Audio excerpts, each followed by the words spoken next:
দক্ষিণ এশিয়ার ভূরাজনীতিতে দীর্ঘকাল ধরে প্রভাব বিস্তারের চেষ্টায় চীন ও ভারত।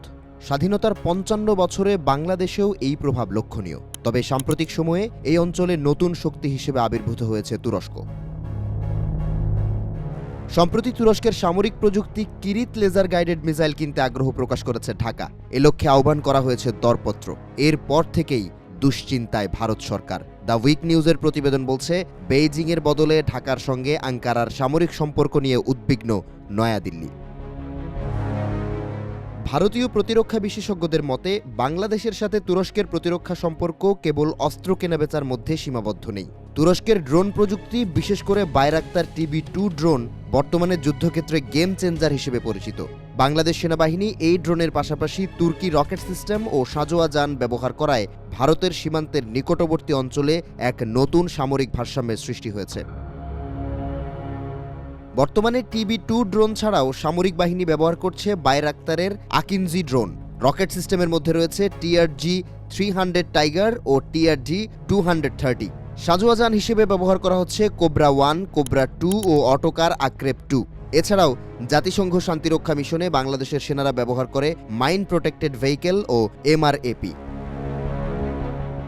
প্রতিবেদনে উল্লেখ করা হয়, ভারতের সঙ্গে চীনের বিরোধ মূলত সীমান্ত কেন্দ্রিক ও ভূরাজনৈতিক, কিন্তু তুরস্কের সাথে ভারতের দ্বন্দ্বের একটি বড় অংশ আদর্শিক।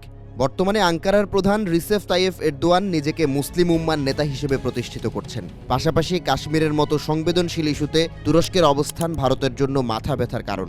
বাংলাদেশে তুরস্কের প্রভাব বাড়লে তা এই অঞ্চলে এরদোয়ানের প্যান ইসলামিক এজেন্ডাকে শক্তিশালী করতে পারে বলে শঙ্কা নয়াদিল্লির। চীনের প্রভাব মূলত অর্থনৈতিক ঋণ ও বড় অবকাঠামো প্রকল্পের মাধ্যমে বিস্তৃত।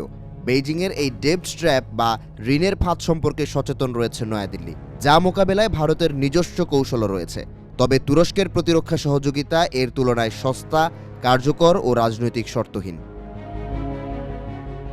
দেশটির সামরিক সরঞ্জামগুলো ন্যাটোর মানদণ্ড অনুযায়ী তৈরি, অথচ দাম পশ্চিমাদের তুলনায় অর্ধেক। ফলে বাংলাদেশের মতো উদীয়মান অর্থনীতির জন্য অত্যন্ত আকর্ষণীয় তুর্কি সমরাস্ত্র।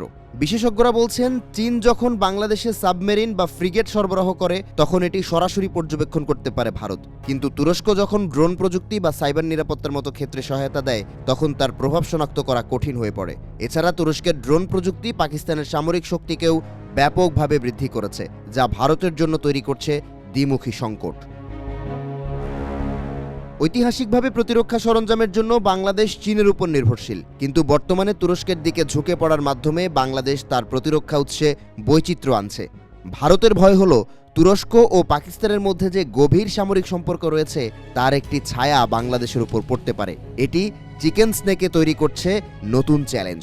ফলে বেইজিংয়ের চেয়েও বড় দুশ্চিন্তার কারণ হয়ে দাঁড়িয়েছে আঙ্কারা।